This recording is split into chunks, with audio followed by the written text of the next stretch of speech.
So I'm a father of one. I gotta find a babysitter. I found care.com and I was blown away. Through the platform, I was able to find local and experienced candidates along with their reviews and rates, which were way more affordable than I anticipated. Care.com really put me at ease knowing that they were all required to go through a background check.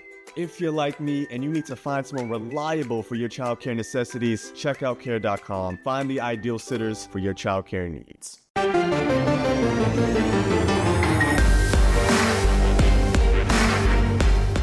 Welcome to the PowerCat Podcast, GoPowerCat.com's Kansas State Athletics Show.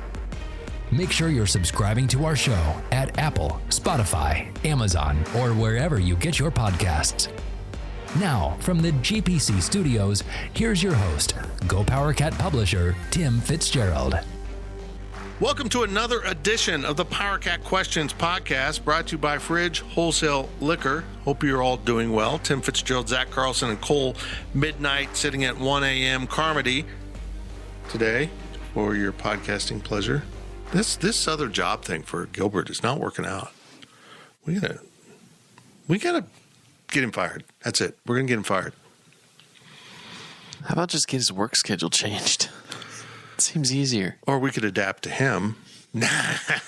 In fact, are we going to go there to lunch? Are we going to go down to that place that doesn't sponsor this podcast? It's named after a former K-State football player? I would be good with that. Okay. Go down there. I don't know. Or we could just go to one of our sponsors, like Tanner's. Go to the fridge and eat lunch? Yeah, we'll take a bottle of wine and some, what do you got here? You got some candy bars and some limes. Lemons and limes. Yeah. Well, I'm trying to look on the tweeter machine. Here we go. New in at the fridge. How's this? Oh my gosh, I don't know if this sounds awesome or awful. Shinerbach peach wheat. I don't know. I like Shiner. I like peach. I'm from Kansas. I like wheat. I might have to try it. This one on the other hand, from Stone Brewing Company, Liquid Poem Double IPA. I don't need double IPA. I'm opposed to single IPA. God, the air's loud. The air just kicked on. Oh, boy.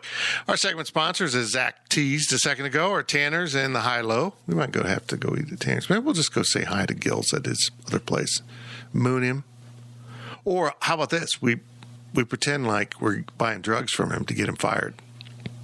That could work. I'll brush up on my drug purchasing lingo during the break. Jeez.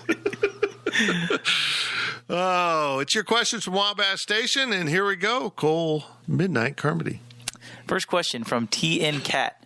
With Coach Hughes' suspension, can he watch the game from the stands?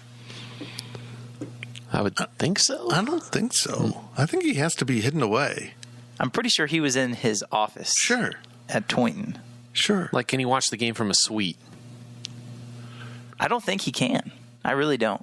I think he's in the club. I think it has to be in the clubhouse. I think he wants to be in the clubhouse so he can be in constant. Yeah. Actually, run the team from there. Mm-hmm. Oh, is he allowed to be in the clubhouse then? I feel like that's too close, I guess, is what I think. Well, he just can't be in the dugout or on the field. So I think he's probably just down at the end of the tunnel saying, let's pinch hit this person, bring this person in. Yeah. He's cheating is what he's doing. That's what we're trying to say. He's breaking the rules. He's unruly, bumping umpires.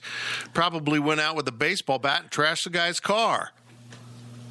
That poor rental. Probably just made all that up. I was going to ask, what do you guys think about the suspension? Because in my column, I kind of laid out how I feel, and I really don't think that 4 games is – I said the punishment doesn't fit the crime.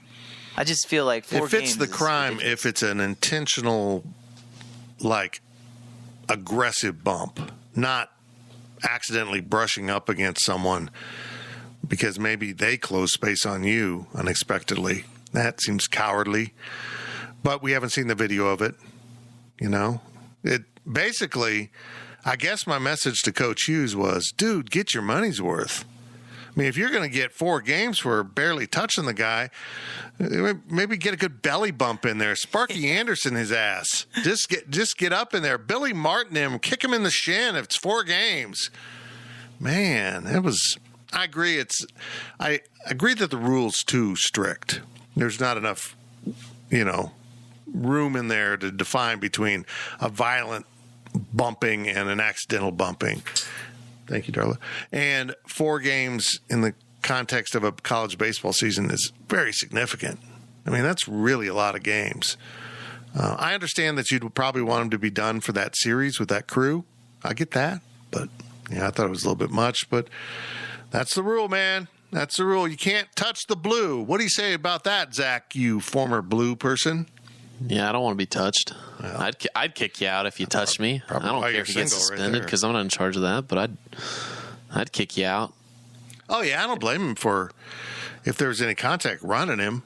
But probably after the game when, you're the ump, you probably cool down and say, it wasn't anything. Nah, I'd be like, yeah, I dumped him. Well, I'd be all about it. I guess what happened was as soon as contact was made, the first thing the umpire did was yell, contact, contact, contact. So he keeps like a note. I guess when contact with a coach is made as an umpire, you're supposed to say that. So that initiates an automatic ejection and an automatic suspension. But my thing is, how often do we see college football coaches just absolutely get belligerent on the sideline and start cussing and going after these officials? Not only do they not get suspended, but they don't get tossed, and half the time they don't even get a penalty. They don't touch the official, though. Sure they do. Once in a while they will. Well, maybe they might get held back. If they touch an official, they're getting a penalty for it. I would agree. I mean, they should, but they're not getting ejected and right. Nobody suspended. Gets ejected from a football game.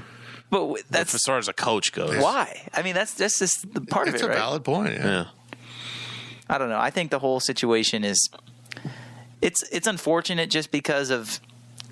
I think K-State had a very good opportunity, and good for them. They took the most of it and took 2 or 3 from a really good TCU team. So, how much did his ejection and his suspension really affect this past weekend's game? I don't know, but I'd say it paid off. I think it did. Yeah, I'm hoping that it doesn't come back around to bite them in the butt this week when they have the tournament. Well, they got to win one for Pete Hughes to see the field again this season. Double elimination if they lose 2. At least his suspension will be over for next year. It won't carry over. Very true. Hey, and we should be honest here. We'll just lay it out there. Ryan Gilbert made contact with me. He brushed up against my belly. Now, granted, we were across the room from each other. It's really not his fault. My belly extends quite a ways, but he is on a multi-podcast suspension right now. In the grand scheme of things, that's a lot. I know. We don't do that many this time of year. So when you get dinged multiple times, yeah, we're going to say he's at his job. No, he's at home crying. That's what he's crying right now. Next question from Purple Cat 271. Does anyone know why there is a playing game between KU and West Virginia in the Big 12 baseball tournament? KU should be sitting at home if this was a normal year. Changing the rules again is another reason why the Big 12 is a joke of a conference. I disagree with that last sentence. They're not a joke. It's a joke that you could be, 1 game back from 8th place and be sitting at home. There should be a play-in game. There absolutely the full conference. There should not be one team not playing in the postseason. Yeah, even if it's just one game. This was a change for COVID. This was just change in general. Yeah, yeah. This was totally not related to the pandemic. They were going to bring everyone in. It never made sense to me that one team got left out of the postseason tournament. Just bring them down. I like it. I mean, if you're 8 or 9. I mean, I guess I could understand if 9th place is 0 and 20 something and 8th place is 6 and something. I'd be a little peeved that I have to beat them to get in. But yeah, I mean, should have been better than 8th if you didn't want to play the 9th place team. Well, and there's something to be said. Go be too. 7th. I mean, baseball is completely Why be 8th when 7th is available? Baseball is completely different than, we think of the Big 12 tournament with basketball, but baseball is completely different. I mean, K-State has a legitimate chance to go on a run this week solely based upon their pitching. You can't say that about the 7th place team in the Big 12 in basketball. You wouldn't think that they would have a legitimate chance to win the Big 12 tournament in basketball, but I don't think K-State has a legitimate chance to win it in baseball, but I think they have a chance to at least win 1 or 2 games because of their pitching. So, yeah, I do think that having everybody in the conference just makes too much sense, and I don't really understand why you wouldn't want that, I guess, is my answer to that. It's a dumb tradition to leave 2 teams out. And it always was when there was 10 teams in the conference. They should have had a play-in game. They should have been playing in, the day before the main tournament and let people in. Or give the top 2 teams buys. Like, there's no excuse to not have everybody at least participate somehow. And I also believe that everyone should offer baseball in this conference. Mm-hmm. There should be a bottom line as a member of the Big 12. You should have volleyball. Oklahoma State doesn't. Mm-hmm. You should have softball. Kansas State doesn't. You should have baseball, football, both basketballs, and of course, lacrosse. Okay, they'd all have to add that. Maybe not lacrosse, but yeah, I think there should be a basic list of sports that, as a Power 5 institution, you should be offering. It makes no sense that Iowa State doesn't have baseball. It makes no sense. They dropped it to save money, and plus, we have problems here with games getting in, and it's worse up in the tundra of central Iowa. It's amazing how much colder it gets up there. But Nebraska plays. Yeah. They won their conference this year. Creighton's always been pretty good in baseball. Play. If Nebraska can do it, there's no reason a school in Iowa can't. Because Iowa has baseball, right? Yep. For sure. The Hawkeyes do, yep. Yeah, I saw a buddy an Iowa State fan that said, that they need to add this back. They need to do this and that. And then there's a movement at Iowa State to change their colors. Because originally their colors were black and silver, which I thought was interesting. And then they added maroon, and then gold came along. But yeah, everyone in the conference should be offering this basic. You might even want to put women's soccer in there now. Mm-hmm. Now that K-State added it, everybody's then you might as well put men's soccer in there too. Well, nobody else, West Virginia is the only team that plays men's soccer. Men's soccer is an NCAA sport? It's an NCAA sport. Yeah. It's not a Big 12 sport. No. That's just weird that more schools don't have it. Yeah, it is weird. It's a Title IX thing. And once you add that, then you got to add in another sport. But I would think it'd be more popular than it is. I would like to see it added, but at the same time, the way that professional and youth development of soccer goes in the country, it's a whole different animal compared to your other sports. The level of play for men's soccer would not be as good as it is for women's soccer, just because if you're any good in men's soccer, then you're going to a training academy right out of high school. Or you're in high school, going to school, and you're playing games on the weekend. Yeah. And you're 17 or 18, I would liken it to adding men's soccer is kind of similar to baseball, but on a much greater scale, I guess. You can get drafted out of college in soccer and in baseball, but the best players are getting drafted straight out of high school or joining development academies in high school in the case of soccer. I was the same way, but with the game Risk. I was really talented. Anyhow, that's just an aside.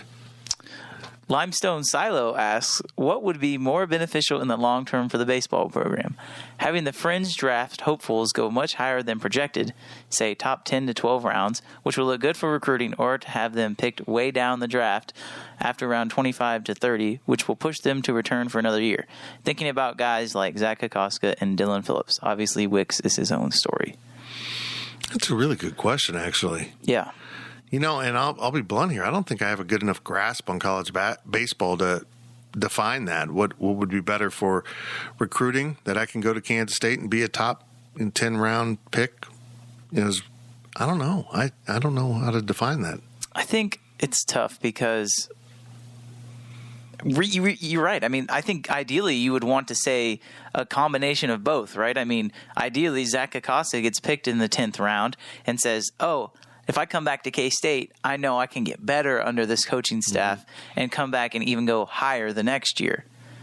That would be the most ideal thing, right? I think it's about where kids get drafted when they come out of high school, if they get drafted out of high school, and then if they decide to come to K-State, and then the first time they're draft eligible, if they get drafted, it's about the progression. I think if you're a recruit, you got to see, okay, well, if I was drafted in the 41st round coming out of high school, if I go to school here at K-State, and there was somebody along the same lines of me that got drafted in around that time period in high school. Then they went to K-State, came out, and they were a 6th-round draft pick. Well, I think I can do that too.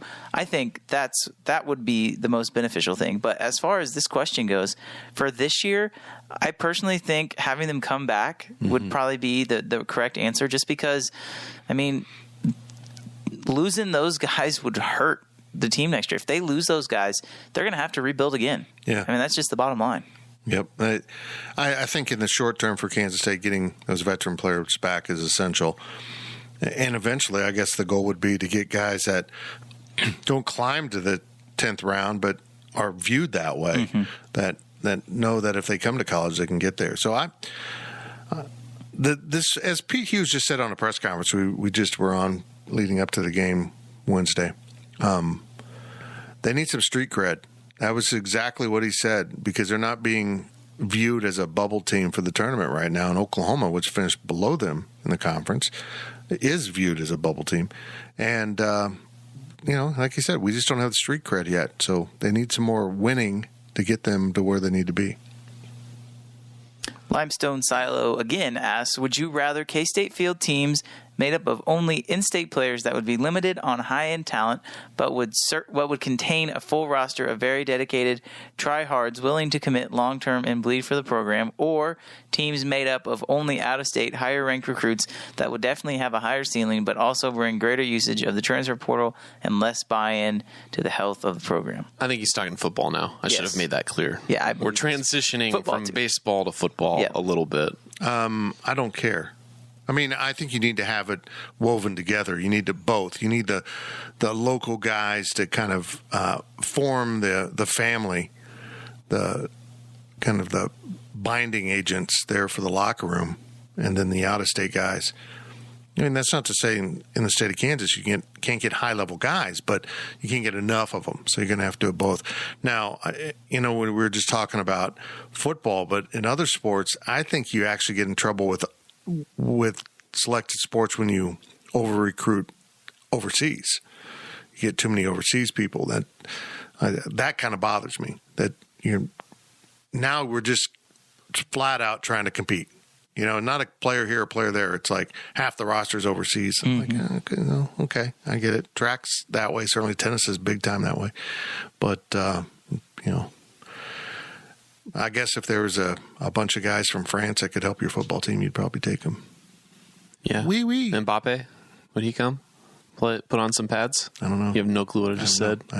Did you just belch? Mbappe? No. It's a player. Mbappe.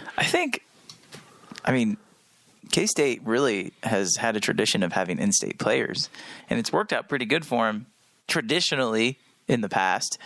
But, I mean, now with the way college football is going, you're right. You have to have a combination of both. But, I mean, I think what Chris Kleiman and the staff are trying to do is trying to get a majority of Kansas players. I mean, this question is not exactly very realistic because obviously you're going to have in-state and out-of-state guys. But if we want to take this to a more, realistic front, would you rather have a majority of your players be out-of-state or a majority of your players be in-state? And personally, for me, I want to have a majority of the guys as in-state guys just because you have seen them longer, you've seen them develop, you get a feel for them through their high school coaches. And if you can win the state of Kansas, if you can win the Kansas City area, I just think you have a really good chance at winning games in the Big 12. Well, we've seen what Kansas ignored in-state kids and went out of state, and they'd got higher recruited classes in Kansas State.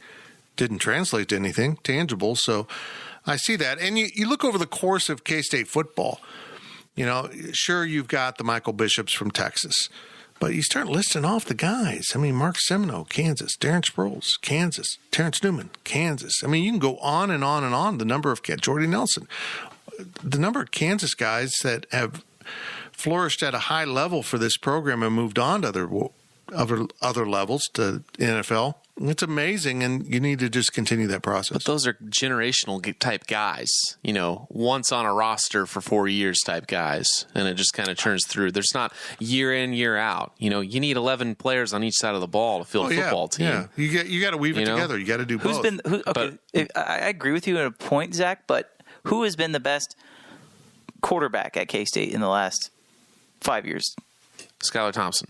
Okay, so he's from Kansas City. It's from Missouri, but I mean, how The best running back in the last 5 years, Alex Barnes. Deuce Vaughn. I'll give it to Deuce Vaughn, Texas. Yeah. So, But you can make an argument, Alex. Yeah. Kansas kid. So Right. I think there's something to be said for. I mean, Wyatt Hubert's Topeka kid. Yeah. You know, I mean, you can go through yeah, the list. you can go through the list. You've got to have those guys, but right? to really succeed, you got to get the out-of-state. I agree. But if I was going to answer the question straight up, I'd rather take the 49 states than take the one state, Yes. Kansas. I mean, it's just basic math. Yeah. I get that it's not going to work. I get that it's really an impossible question, but your talent and being able to think about Jaron Kanik, who has all these offers, and and he's an in-state kid. He can go anywhere now at this point. Basically, it doesn't. K-State's kind of on the outside looking in at this point, and that's a big credit to Jaron Kanik for being such a good player that all these big programs are offering him and want him to come to their program, but. K-State isn't always going to win those. And now you have to, if you're focusing only on in-state, that means you have to go get that kid, and you're competing against everybody else. Next question comes from Dr. J54. Is the whole concept of a conference that stays the same for years at a time likely to fall apart? And if so, what replaces it? Well, I think it has fallen apart. I mean, the SEC even expanded. The SEC was like a tight-knit grouping, and all of a sudden you invite in Missouri. If you're inviting in Missouri, you're inviting in anyone. It's a shot at Missouri, by the way. Yeah, I think it's kind of gone. And by the way, Dr. J has seen Ryan Gilbert at work, but we haven't. What great friends we are. This next round of TV rights and possible realignment is going to be fascinating. Does it set off another wholesale? There's a lot of talk on the board. People didn't understand why Pac-12 schools would want to come to the Big 12 because the Pac-12 is absolute utter chaos. It's a train wreck. I mean, their money is way behind everyone else. And if you're Arizona and Arizona State and you're looking around and looking at the amount of travel you have to do to get to Pac-12 North schools, you might as well be in the Big 12. Outside of West Virginia, I mean, everything would be closer almost. So I know that the Big 12 won't try to do anything because the Big 12 sucks. The Big 12 stinks at these things. The Big 12 needs to get out and be aggressive and try to get to the forefront of these things. But I say that without fully grasping what the next step of TV rights is going to look like. I think we're heading towards streaming, but what does that mean financially? Because that's really all these schools care about is the buck. And if I'm a Pac-12 school, I'm a little bit leery of someone trying to sell me on this great new fancy way of doing things because that's what Larry Scott did with them, and it was a bunch of baloney, and they suffered for it. So, I mean, I hope this conference can branch out. I mean, I think there's, in a streaming environment, there's something to be said. If you have a conference that touches 3 different time zones or 4 different time zones, you can fill any time slot a network needs. I mean, right now, if you're the Pac-12, you basically are the late games. I mean, that's all you can do. But if you're a Big 12 with some teams in the Pacific or Mountain times and a few teams maybe in the Eastern time zone and everyone else in the Midwest, you can have early games and you can have Big 12 after dark every week. Can you imagine the value of that contract to any entity, whether it's streaming or anything? Oh, you mean you can provide me content from 11 a.m. on a Saturday till a 9 p.m. kickoff? Really? Let's do it. I mean, I just think there's value in it. We'll see how it all plays out, but I'm afraid that the Big 12 will be caught standing still again when someone makes a move. They're coming after Oklahoma and Texas, which I'm not worried about them leaving, because after what we've seen, if Oklahoma and Texas want to leave and go to the Big 10 or the SEC, good. How's that worked out for some of these schools? Now, financially, yeah, okay. Nebraska's saying, well, we don't want to leave because of the finances. Well, your football team stinks. Texas A&M's an afterthought in the SEC and would be a contender in the Big 12. I mean, isn't there something more valuable than just you made an extra $5 million a year? What would it mean to your school if you were in the damn playoff because you won the Big 12 and you got in? I don't know. I just think there's a lot to be done here if the Big 12 wants to be aggressive, but they won't be. That's just not in the nature of this Midwestern Conference. Hey, y'all, let's just all get along. Oh, you just stole my girlfriend. I mean, that's what happened last time, and it's going to maybe happen again. If I'm West Virginia, I'm looking. I mean, if the ACC wants to expand, I'm getting in there. That's where they want to be, and I understand it. I wouldn't have any problem with it. But everyone else, I mean, come on, man. Let's go get some other schools. And as much as I'm okay with Cincinnati and okay with Central Florida, no. Let's look at Arizona State. Can you imagine telling USC, hey, by the way, you can have your own third-tier rights. You can set up your own third-tier situation. You can have the Trojan Network, which sounds really bad. USC might be really interested in something like that. Now, I don't think UCLA would go anywhere, but it's okay. Take Utah. Screw Colorado, by the way. Screw them.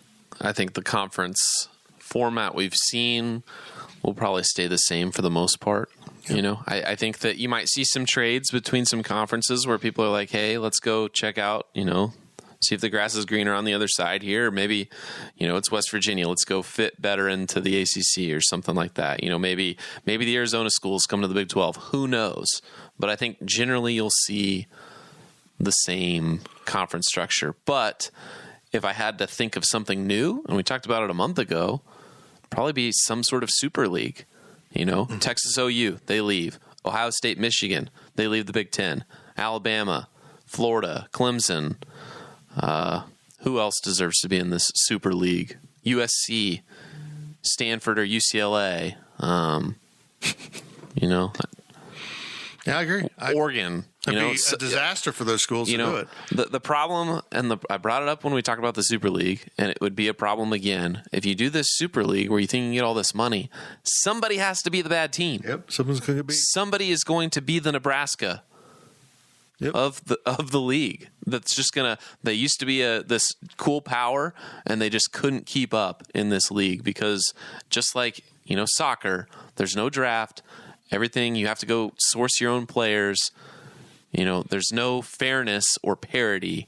When you build a dynasty, you're going to be a dynasty, and there's not going to be much to do to break it up. I mean, if they have a meeting about a Super League, even if it's like an upper tier Power 5 type thing, where we're only going to play within our division, a super division of college football, someone needs to say, look around the room right now. Who's prepared to be the losing team in this room? I mean, because half of us, by math, will be losing and the other half will be winning. On average, half of us will be at 500 or above and half of us will be 500 or below. That's how it works. That's a lot to risk. That gets back to my point. Maybe the TV contract is bigger, but is it in Nebraska's best interest to be this mediocre in football? Is it in their best interest to be average and get paid $5 million, $10 million extra a year to be average? I don't think it is. I don't think it's good for your institution, and I don't think it's good for your fan base. Now, the other side of that is if Kansas State got relegated to the Mountain West because they get left out the next round, K-State could kick ass in the Mountain West, but is that the same? It's not. I mean, you got to be at a high level, but you don't want to put yourself so far up there, you put yourself in a bad position. But then again, you don't want to be the non-Power 5. So there's a fine balance here. It's going to be really interesting to see what happens. Because if you recall with the last round of realignment, it was chaotic. I mean, there's backdoor deals. Oklahoma and Texas were gone. They were going to the Pac-12. And I'm not sure at the end of the day what it was that they pulled the plug on, but they did a smart thing because the Pac-12 is trash. It's trash. There's no importance to sports out there. That's what I keep coming back to. There is at Arizona State, and USC. Culturally, it's important. And Oregon football is important. Maybe Oregon has some other sports, but it's just so far up there. Stanford, Cal. I mean, it's not important to these schools culturally. I would say Washington cares about Washington football. Probably cares, but again, if you start looking at a map, you don't want anyone from the Pac-12 North. No. You just don't. They're just too far away. West Virginia's a lot closer. I mean, it's just crazy how far away they are. So, yeah, I think you got to go turn your attention to the Pac-12 South and peel off 2 to 4 schools. I'm an advocate of a 16-team conference. If you do it right, the worst number, as I've said over and over, is 14, and that's what conferences stopped on. It's an unmanageable number. You can only do 2 divisions of 7. Your scheduling's a mess. The SEC, you've got traditional rivalries that are now cross-division, and you don't see them forever, for 7 years or something. It's ridiculous.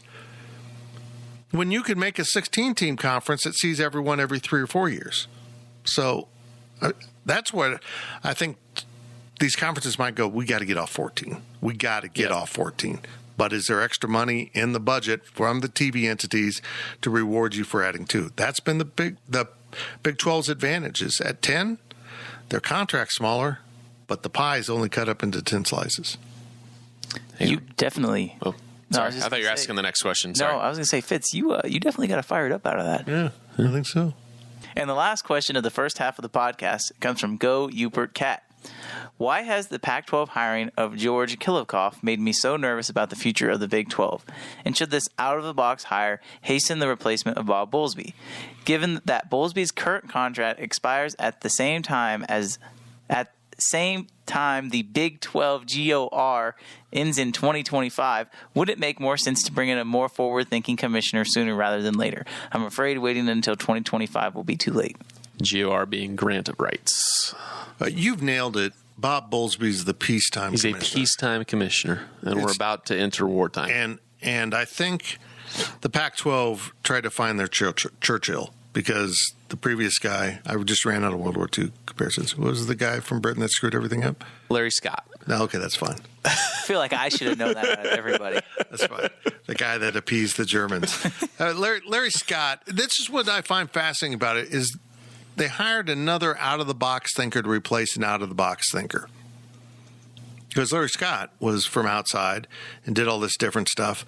What I find just unimaginable about how Larry Scott did things, that the presidents and the chancellors let him get away with keeping so much money for the conference. Their staff was so overpaid, and they had fancy downtown San Francisco offices. It was just so irresponsible financially what they allowed him to do, instead of saying, no, man, you're not going to have a fancy San Francisco office that's some outrageous price. I mean, they were paying like $100K a month in rent or something. It was just crazy. Why? The Big 12, I can't even tell you where the Big 12 office is. It's somewhere in Dallas. Las Colinas, I think. Yeah, you're right. It's up in Las Colinas. But it's not, I mean, it's not like visible. There's no, why? You don't need It's like an office park. Right.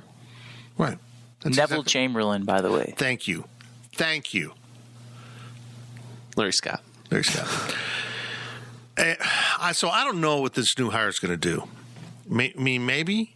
I mean, obviously, it seems like they're making a play for the gambling somehow tied in. Oh, yeah. Yeah. Hiring someone out of the casino world was an interesting move. It also is kind of like what K-State's facing now. You need to hire a new president, but if you go too far in one direction, you're not going to appease the academic side. And if you go too far in that way, you're going to run into problems with the simple reality that this is a business, which I know the academic side doesn't want to talk about that, but a university really is a business, particularly the way the funds are coming from the state right now, which is hardly anything. So you got to kind of walk that line. And I don't know if the Pac-12 nailed it. I've never seen the guy. I don't know the guy. Maybe he's a guy that people just gravitate to. I mean, I guess if I was hiring someone, I wouldn't hesitate to hire someone from outside the industry. I really wouldn't. To bring this full around, Big 12 needs to look at a new commissioner. I like Bob Bowlesby. He's a super nice guy. But the world's about to change dramatically. And I don't know who it is that you put in that position that would have that kind of knowledge. But maybe I'd want to hire someone from the TV streaming side of things. I don't know. A lot of moving parts here. It's very interesting. At the end of the day, though, who makes those hires? Well, typically they're academic people that are going to hire someone that they're comfortable with and not outside their realm of understanding. And then you get into trouble. I think the Pac-12, I admire them for having the balls to go back to the well again and try to do something different. Because the first time, that was a disaster. That guy was a clown. What was Larry Scott before he was? Where did he come from? I don't know. I mean, he's a pyramid scheme. Yeah, he's a salesman that, and there's a lot of that out there. I mean, they talk a good game, but then when it really came down to it, he was like, "Oh, I can have this salary. Oh, I can have a fancy office. Oh, I can fly private." He was flying private everywhere. What the hell is wrong with that guy? And why did they let him get away with it? I wish I could get a job like that. Neville Chamberlain was born in Edgbaston, Birmingham, England. Thank you. I don't know what that. What does that have to do with anything, Cole? Good drop. Larry Scott is Neville Chamberlain. You asked where Larry Scott came from, so he came from Birmingham, England. Oh, okay. I don't know. I'm not sure what the Pac-12 is going to do with this. I'm not sure what their end goal was. They're not laying their cards out either. I think it's interesting.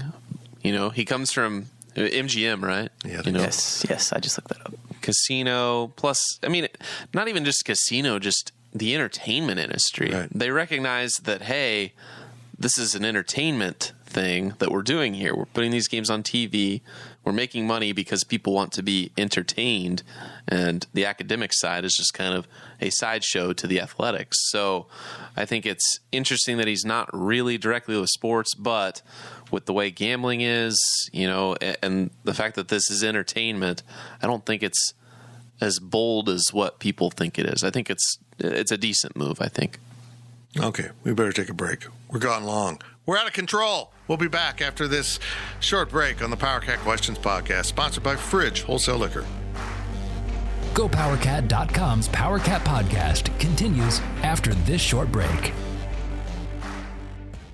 Hey, I'm Ryan Reynolds. Recently, I asked Mint Mobile's legal team if big wireless companies are allowed to raise prices due to inflation. They said yes. And then when I asked if raising prices technically violates those onerous two-year contracts, they said, "What the f*** are you talking about, you insane Hollywood ass f- So to recap, we're cutting the price of Mint Unlimited from $30 a month to just $15 a month. Give it a try at mintmobile.com/switch. $45 up front for 3 months plus taxes and fees. Promo rate for new customers for limited time. Unlimited more than 40 gigabytes per month. Slows full terms at mintmobile.com.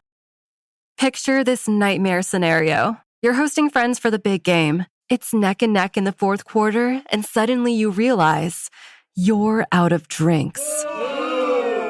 You start to sweat. Your friends start to turn on you. You're forced to go on a last-second drink run and end up missing the game-winning touchdown while in line. Terrifying, isn't it? Luckily, you can avoid the drama with Drizzly, the go-to app for drink delivery. With Drizzly, you can shop a huge selection of beer, wine, and spirits, then get them delivered right to your watch party. Compare prices across multiple stores in your area, find the best deals on game day drinks, and get back to armchair quarterbacking from, you guessed it, your armchair. Download the Drizzly app or go to drizzly.com. That's DRIZLY.com today. Must be 21 plus, not available in all locations. Welcome back to the PowerCat podcast. Now, let's return to the GPC studios. Welcome back to the PowerCat Questions podcast. We're sponsored by The Fridge. Make sure you stop into The Fridge whenever you are in town. I don't know when that'll be next for you, maybe next football season, but get into The Fridge. And, of course, support our segment sponsors, Tanner's and the High Low. I think we're going to go support Tanner's for lunch today. That's my endorsement. Here's more of your questions. Or, as I say in America, here are more of your questions. Cole, take over. El Camino Cat.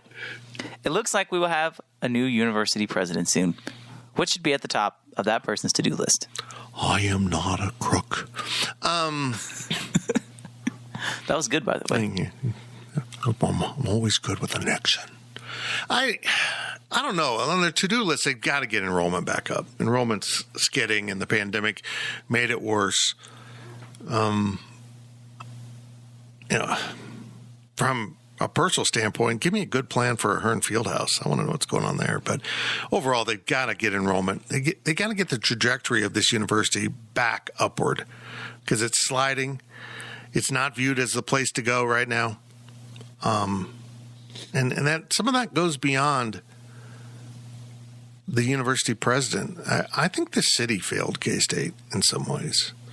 I think the way the city clamped down on Fake Patty's Day, and they seem to constantly be taking anti-student stance, that I think it's hurt enrollment at K-State. I think Kirk Schultz overall hurt enrollment. And I'm going to say something controversial and weird, because this will fire up the academic people. But I truly mean this. Kirk Schultz upped the academic standards at Kansas State. Now, that should be good. But I don't think it has been good for Kansas State. I hear more complaints about the workload of students now than ever before. And it's a weird stance to take, but I think we got away from the land grant. Every man, every woman has a place here if you can get the work done. And I think it turned into a homework factory at some point. I don't know that the degree is more valuable or the education's better, but I think the workload is. I don't know what the solution to that is. But they just have to make this a more inviting place. I think a lot of that has to do, too, with diversity. You have got to find a way. I understand it's in the middle of Kansas, right? I mean, K-State is in Kansas. But comparatively speaking, I mean, not just different people from, not just black, white, Hispanic, Asian. I mean, people from overseas. I mean, there needs to be more of a foreign exchange students on campus. I mean, you go to KU and the foreign exchange student on campus, there's so many more at KU than there is at K-State. Well, and that gets into the business of academics, of getting – it's more profitable, guys, to get an out-of-state or out-of-nation student. But is it better for your institution? I mean, that's a big question that a president has to face. Is it better to go get a bunch of kids from, in KU's realm, Chicago and California, than it is from Overland Park and Wichita? More profitable, yes, but is it better for your institution? Or do those kids pack up and leave and go home and, I got a degree from there and that's all? I don't know. It's interesting. And I think the recruitment of foreign students is a real double-edged sword. You need it financially. You need it academically. You need it in some departments. But also it kind of turns you into just a mill of students. Yeah. People just passing through. And I certainly have no problem with it, but it's just kind of odd to me, the number of, I don't know, I haven't been connected to campus like I was when I was in Aggieville, but the number of Chinese students that would park in Aggieville because we were right across from Tasty China House, which was authentic Chinese food. I mean, legitimate Chinese food.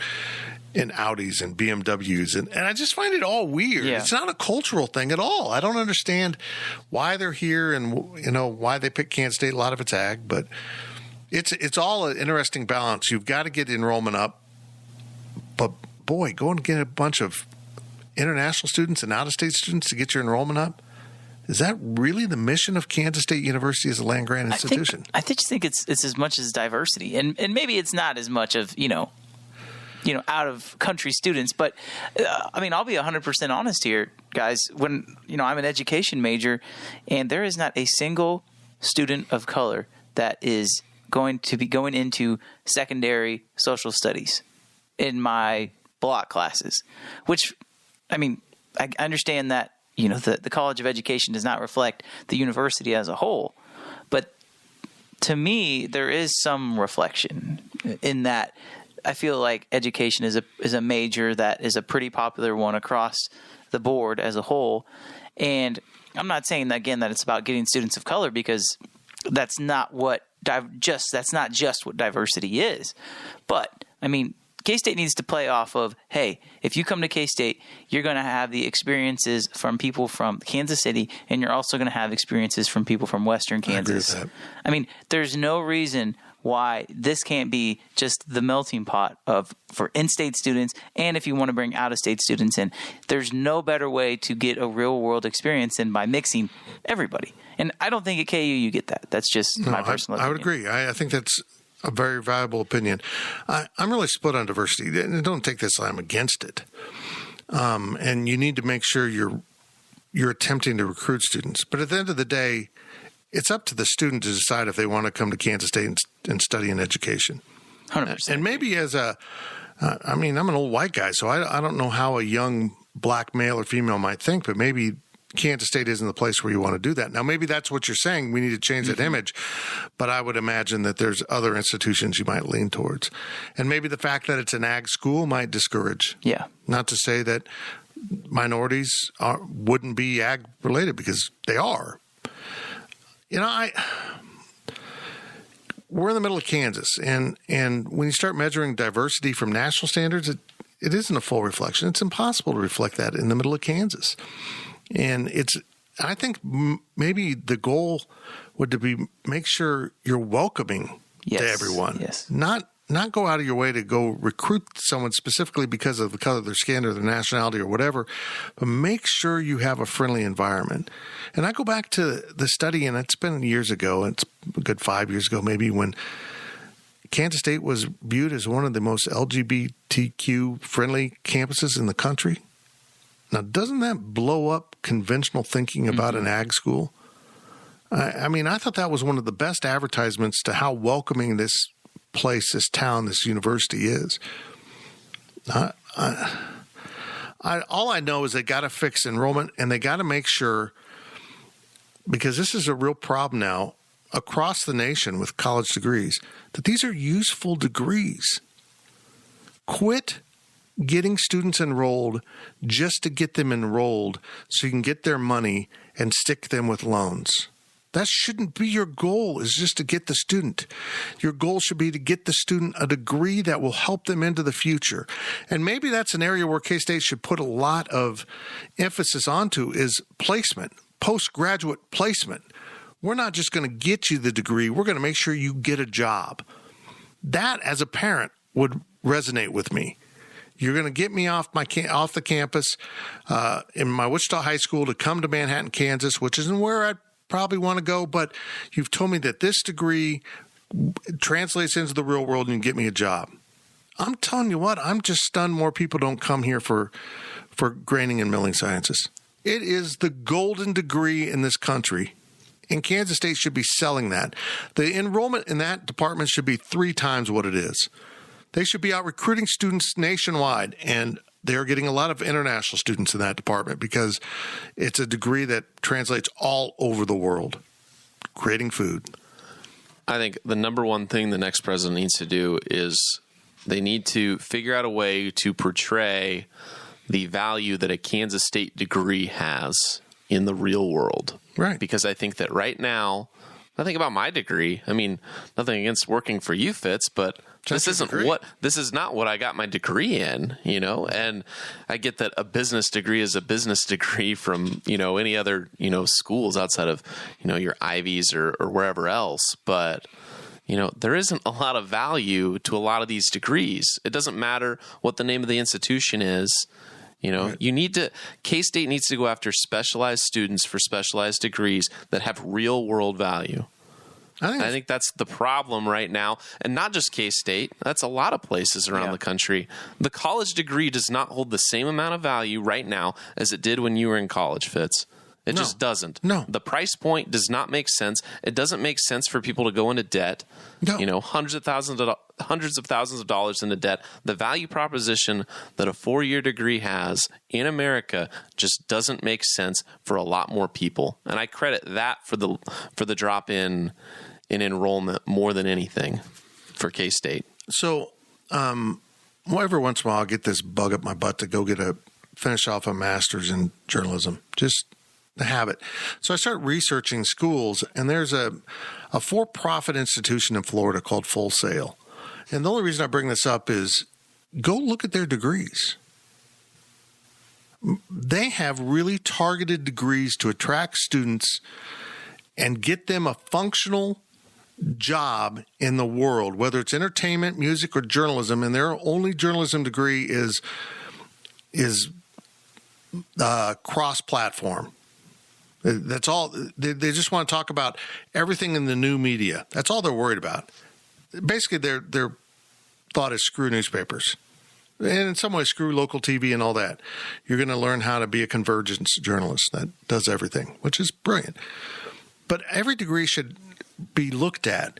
Every department head, every university's, every school and college, they should take a microscope to their own.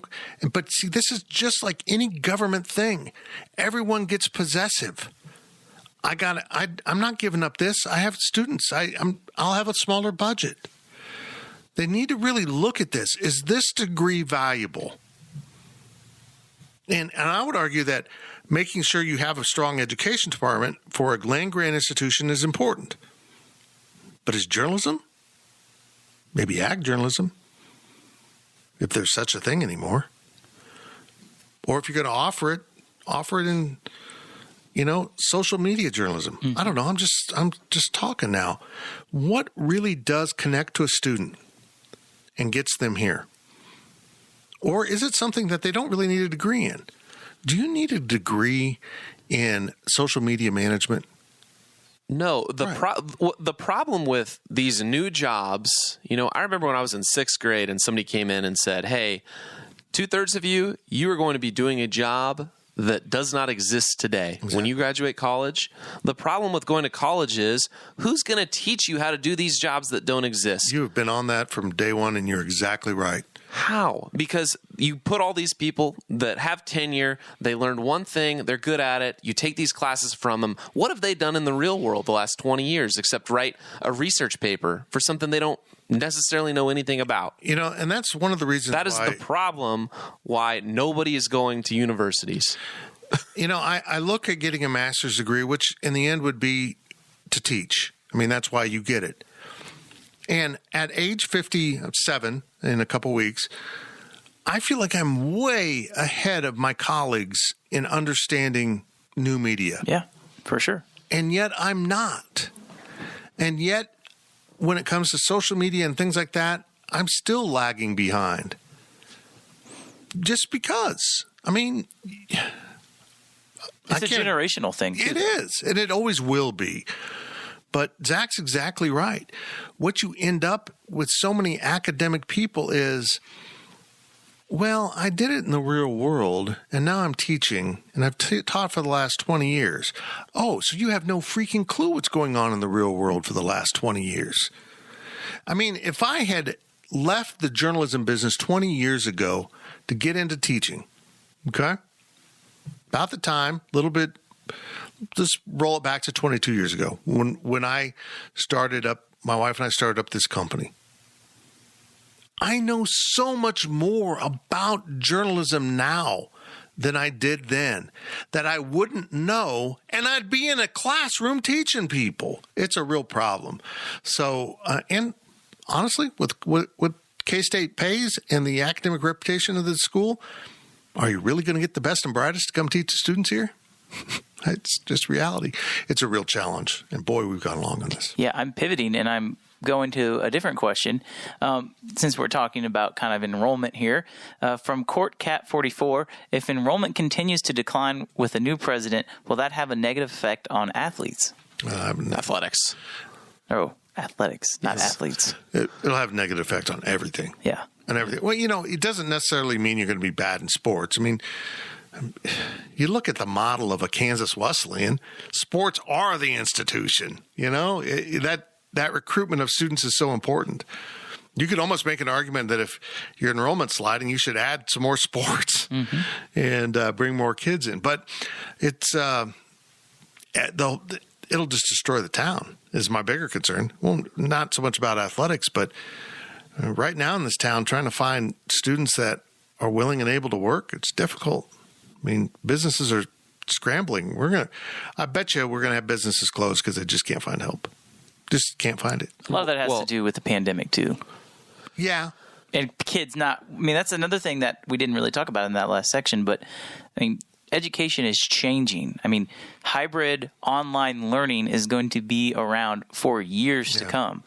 Why would some kids say, oh, well, I can save all this money, still get a college degree from K-State, but I can do it on my couch in Leavenworth, where I live. Well, to put that into context, in my researching of getting a master's degree, University of Missouri is one of the preeminent journalism schools in the country. Now, there's better ones, but for this region, Missouri. Yes. I mean, a master's from Missouri is worth a lot of money, particularly on the television side. We're seeing that with people we know.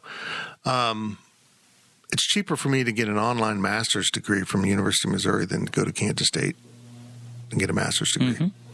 It's stupid. That's stupid. You live in Kansas.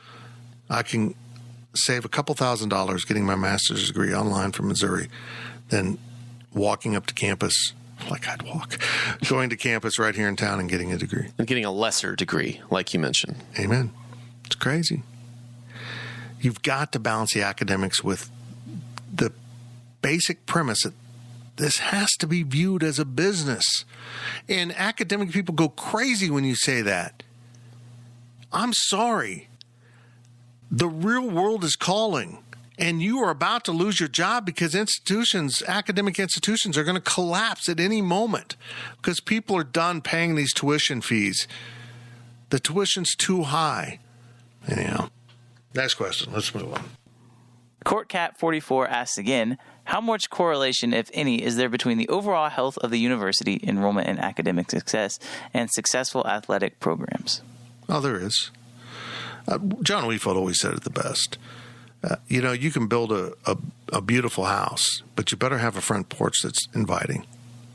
And that's really what athletics is. It's your front porch. It's not a part of your structure. It's not an important part of the academic mission of your institution, but it gets people in the door. You can just look around any lesser institution in the eyes of athletics, a George Mason, a Wichita State that makes a Final Four run. Oh, it's gold.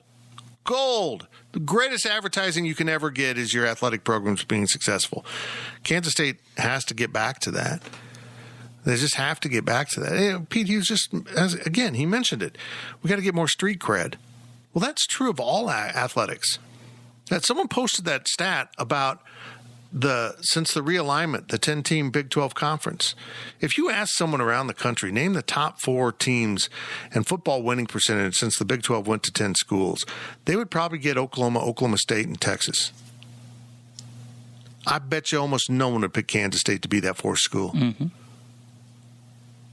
I don't know what the solution is to that. I mean, they would pick Tech.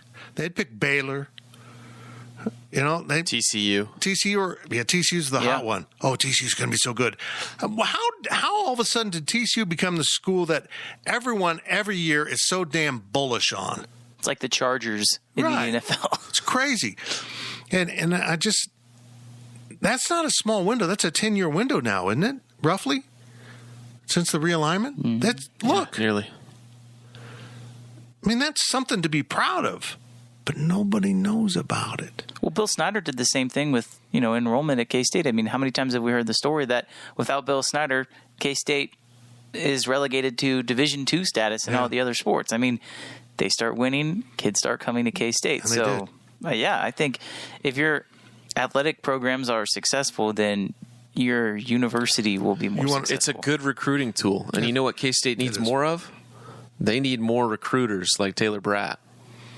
Oh, I agree. But for students, I totally agree. They got to get back to having more and more people in charisma in their recruiting department. Right. They need more. They probably, if there's any any department or anything on the academic level, it's the recruiting staff that should be doubled. That's the only place where I could see more money, where more money should be spent, because you're trying to make more money. They're salespeople. Mm-hmm. Get more salespeople. I agree. I know this. The best advertisement Kansas State can have in the world is beating Oklahoma in football or beating Kansas in basketball, and the camera turns to that student section. Because as a kid that's maybe a junior in high school, a sophomore in high school, I want to be part of that. Mm-hmm. I want that. That's what my college experience. I'm going to go have some fun. I'm going to get a degree. At the end of the day, we're Kansas State, folks. You need to sell more than just the degree. Coming to Manhattan should be fun. Coming to K-State should be fun. And yeah, you're going to get a degree, and we're going to make sure it's a degree that's going to help you in the real world. That seems like a pretty focused approach if you can drag the academic side along with it. There's a lot of people in academics who just, I've got a job, and as long as I have 15 students in my curriculum every year, I'm going to get paid $100,000 a year. I can't connect to this. And what do they do with their degree? They can go teach. Okay, that's fantastic. I mean, not high school teach, like college teach. Mm-hmm. Some advanced literature or something. Come on, man. I don't know. Boy, the academic people are going to hate me. Next question comes from eMildcat82. There's not two W's. It's eMildWildcat. Just There's one, only one W. That's how we wanted it. That's how we did it. That's just wrong. That's just wrong. Well, I've dealt with it the whole time. It's not a big deal. eMildWildcat. I can't do it. It's okay. Okay, I'm over it. He asks, who are the members of the Board of Regents? No. Do their backgrounds yield K-State friendly results, or do they have Jayhawk tendencies? Pickles actually did a decent recap in the thread, and he said that I think there's 3 people with K-State degrees, and I think that the president of the board, or whoever the top of the board is, I think has 3 degrees himself or herself from K-State. So I think he said it was about as favorable for K-State as a board you could probably ask for in the state of Kansas. So I am not on it, which I think is good for everyone. I will trust Pickles' word for my opinion on this take after reading his response in the questions thread. And I'll defer to Fitz, who is looking at the list on his computer. It's not going to do me any good because I don't know any of these people. He doesn't know any of these people. Are they all from Kansas? Is that a stupid question? Yeah, they have to be. I'm pretty sure they have to be.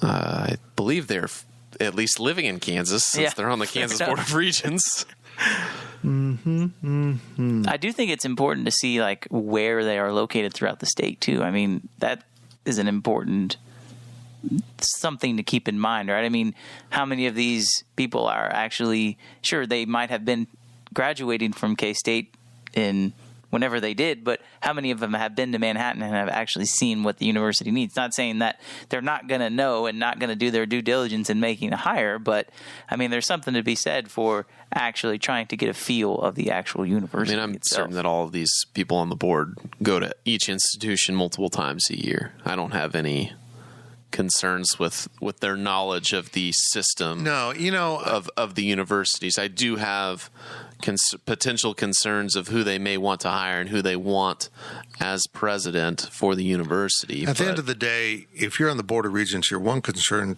should be quality education of students. I mean, if you're getting caught up in, whatever loyalties to Pittsburgh State or Kansas or K-State, get out of here with that. I mean, this is a state thing. I hope they do a good job. I hope they understand what K-State needs, and they've just punted this down the road. Yeah. Richard Myers, bless his heart, I think stayed 2, if not 3 years longer than he wanted to. I mean, 5 years, and I think he thought he was going to be here 2 or 3 years just to be a transition to the next person, which isn't typically how you do it, but that's how the board wanted to do it. This situation is all at the Board of Regents' feet. So more important here really is the search committee. I don't know who they're going to pick for this search committee, but that search committee better do a good job and be creative with it. Be brave enough to look at some people, at least consider them. So when you're hired, Fitz, Adam K63 wants to know, as university president, what is the biggest promise Tim Fitzgerald would keep? The monorail. Would make or keep? What promises are you making, and which one are you keeping? Well, my platform's pretty clear. We're going to have distilling and brewing sciences. Mm-hmm. We're also going to have corn dog Fridays. Everyone on campus gets corn dogs on Friday. I'll politely decline. But... Okay, because you're a weirdo. We don't want you at Kansas State. Okay. I'll go back to Oklahoma State. There you go. Are you making them in Bosco Plaza? We can make them wherever they want. Bosco Plaza would be ideal. We are going to also have a monorail that leads from every academic building into Aggieville. Let's just tie the two together with a monorail. Oh, you're done with it today? Okay, get on the monorail. Can we go to the Magic Kingdom on this monorail? I think Aggieville is the Magic Kingdom. Where's Epcot then? Is Epcot? It's downtown. It's the... I feel like Epcot would be like... Experimental Prototype Community of Tomorrow. That is you were correct. Yes. That is what Epcot stands for. Downtown. I feel like it should be some like grain sciences building on the north side of campus that takes a while to get to, but also has beer in different countries. I know, that's the best part. It's the best part. I really hope that they find someone who can. It's such a weird thing to be university president. Got to make the academic people happy. Got to keep the athletic people happy. Got to keep the enrollment going. You got to be dynamic and yet able to go in and talk, academics. It's a strange thing. Hope they find the right person. It's a big hire. The school's floundering. It's not where it was before John Weefald came in, but we're 5 years from it. They make a bad hire here, K-State's in big trouble. Big trouble. And honestly, at the end of the day, to wrap this all up, the best thing Kansas State can do is win a lot of effing games. Seriously, for all we want to talk about this and that, if K-State football gets back to contending for Big 12 titles and basketball's consistently good and contending for titles, and K-State is playing in national football games on national TV on a consistent basis and winning, enrollment will go up. So what I'm saying here, no pressure, Chris Kleiman. It's all on you, man. Thank you for listening to the PowerCat Podcast. Make sure you're subscribing to our show at Apple, Spotify, Amazon, or wherever you get your podcasts. PowerCat Podcast, all rights reserved, gopowercat.com.